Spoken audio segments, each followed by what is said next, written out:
अस्सलाम वालेकुम। Voice of America की उर्दू सर्विस से मैं हूं खालिद हमीद और प्रोग्राम पेश है खबरों से आगे। नाजरीन, गुज़श्ता हफ्ते शामी हुकूमत के ख़िलाफ़ बागी फोर्सेस और मुसल्लह इत्तेहादियों ने गैर मामूली हमलों का आगाज़ किया और हलब पर कब्ज़ा कर लिया। सन 2011 में शाम में खाना जंगी होने के बाद ये हुकूमत के मुखालिफिन की अब तक की सबसे बड़ी पेशकदमी है।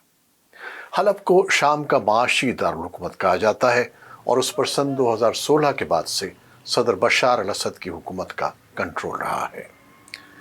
इस वक्त बशार अल-असद ने ईरान के हिमायत याफ्ता मुसल्लह ग्रुप्स और रूसी फ़ज़ाई हमलों की मदद से शहर का मशरक़ी हिस्सा बागियों से खाली कराया था।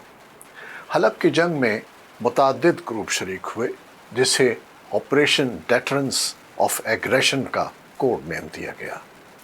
इस हमले की क़यादत हैत तहरीर शाम या HTS कर रही है।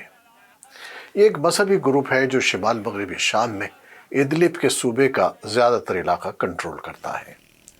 पहले उसे अन-नसरा फ्रंट कहा जाता था और ये शाम में अल-कायदा की मरकज़ी मुतअल्लिक़ा तंजीम थी।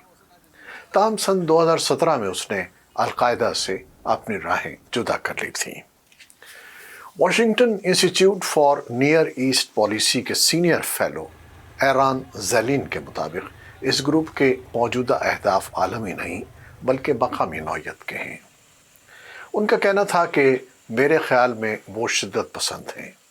उनकी सफ़ों में आज भी गैर मुल्की जंगजू शामिल हैं और उन्होंने इसराइल पर हमास के 7 अक्टूबर के हमलों में भी उसका साथ दिया है। एक अंदाजे के मुताबिक HTS के पास 30,000 जंगजू हैं, जिनमें से ज़्यादातर शिमाल मगरबी शाम में मौजूद हैं। हलब पर हमले में शामिल दीगर ग्रुप्स में से एक सीरियन नेशनल आर्मी या SNA है। यह तुर्किया की हिमायत याफ्ता मुख्तलिफ मुसल्लह ग्रुप की सरपरस्त तंजीम है। SNA दरअसल शिमाल मगरबी शाम में सन 2017 में तुर्किया की हिमायत से कायम होने वाली अबूरी हुकूमत की मुसल्लह फोर्स के तौर पर कायम हुई थी और सन 2018 और 2019 में तुर्किया की मदद से कुर्द फोर्सेस पर हमलों में शरीक थी। SNA के साथ मुंसलिक कई ग्रुप्स सख्त गीर मजहबी नज़रियात रखते हैं। गुज़श्ता बरस अमरीका के महकमा ख़जाना ने SNA में शामिल 2 अहम ग्रुप्स सुलेमान शाह ब्रिगेड और हमजा डिवीज़न पर पाबंदियाँ आयद की हैं। इन ग्रुप्स के खिलाफ ये इक़दाम शिमाल मशरिक़ शाम के इफ़रीन खित्ते में इंसानी हुकूक की संगीन खिलाफ वर्जियों की बुनियाद पर किया गया था। वाशिंगटन में कायम न्यू लाइन्स इंस्टीट्यूट से मुंसलिक कैरोलाइन रोज का कहना है कि HTS और SNA के दरमियान मौजूदा ताउन बहुत ठोस नहीं है। वॉइस ऑफ अमेरिका से बात करते हुए उन्होंने कहा कि तुर्किया ने शिमाल मगरबी शाम में पैदा होने वाले हालात के पस मंज़र में शुरू होने वाली लड़ाई में देर से मुदाखलत की है। ताहम ये वाज़ेह है कि हलब पर चढ़ाई के लिए अनकरा ने HTS और NSA के दरमियान मजबूत शराकतदारी पैदा करने के लिए सरमायाकारी की है। तुर्क वज़ीर ख़ारजा हाकान फिदान ने पीर को अपने ईरानी हम मनसब के साथ प्रेस कॉन्फ्रेंस में कहा कि हलब की सूरत हाल किसी बैरूनी मुदाखलत के बजाय कई देरीना मसाइल हल न होने का नतीजा है। उन्होंने मुज़ाकरात से मुसलसल इनकार की वजह शामी हुकूमत के पुरतशद्दुद हालात को करार दिया। हलब पर हमले में आज़ादाना काम करने वाले कई दीगर ग्रुप्स भी मौजूद हैं। उनमें अहरार-उश-शाम भी शामिल है, जो इस्लामिस्ट ग्रुप्स का एक इत्तेहाद है, जो शाम की खाना जंगी की इब्तिदा ही में कायम हो गया था। बशार अल-असद हुकूमत के खिलाफ जारी खाना जंगी में सन 2016 के बाद यह पहला मौका है जब अपोजिशन ने हलब पर चढ़ाई की है। उस वक्त बशार अल-असद की मदद के लिए रूस मैदान में उतरा था और उसने फ़ज़ाई हमले करके हलब पर बागियों के हमले को नाकाम बनाया था। रूस की मुदाखलत, ईरान और उसके इत्तेहादी हिज़्बुल्लाह और दीगर ग्रुप्स की मदद ही से असद शाम के 70% इलाके पर अपना कंट्रोल बरकरार रखने में कामयाब रहे थे।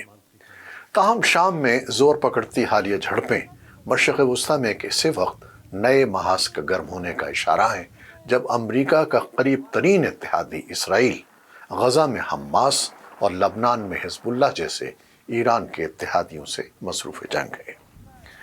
شام میں امریکہ کے آخری سفیر رابرٹ فورڈ کے مطابق اسرائیل کی جانب سے شام میں حزب اللہ کے ٹھکانوں پر کچھ ماہ سے جاری حملوں اور بعد ازاں لبنان میں جنگ بندی وہ عوامل ہیں جنہوں نے شامی باغیوں کو پیش قدمی کا موقع فراہم کیا ہے۔ بشار الاسد حکومت کی مخالف فورسز گزشتہ 13 برس سے انہیں اقتدار سے ہٹانے کے لیے لڑ رہی ہیں اور اب تک اس تنازع میں اندازاً 5 لاکھ لوگ مارے گئے ہیں، جبکہ 68 لاکھ سے زائد شامی ملک چھوڑ کر چلے گئے ہیں۔ شام کا 30% علاقہ بشار الاسد کی حکومت کے کنٹرول میں نہیں ہے اور یہ مختلف گروپس اور غیر ملکی افواج کے پاس ہے۔ حلب سے بہت دور شمال مشرقی شام میں امریکہ کے 900 فوجی اہلکار موجود ہیں جنہیں داعش کے مقابلے کے لیے وہاں تعینات کیا گیا تھا۔ شام میں ترکیہ کی فوجیں بھی ہیں اور حلب کی جانب بڑھنے والی حکومت مخالف گروپس بھی اس کے اتحادی ہیں۔